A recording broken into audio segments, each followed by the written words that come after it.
মালয়েশিয়াতে আপনার একটা লোক তার 2টা মেয়েকে 3-4 বছর ধর্ষণ করছে ভয়ভীতি দেখায়। তো এটার জন্য এই গত সপ্তাহে তো মেয়েটা সাহস নিয়ে থানায় যে অভিযোগ জানাইছে এবং পরে সেই অভিযুক্ত বাবাকে গ্রেপ্তার করছে এবং সে সেটা স্বীকারও করে নেয়। তার বয়স হলো 54 বছর।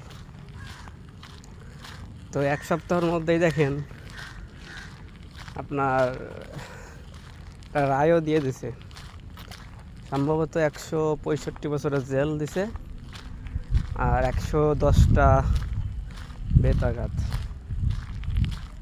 তো আমাদের দেশে তো কি আর কইতাম, বছর চলে গেলেও তো কোনো সাজা তো দূরে থাক, মামলা এই এটা ওটা এসবই চলে।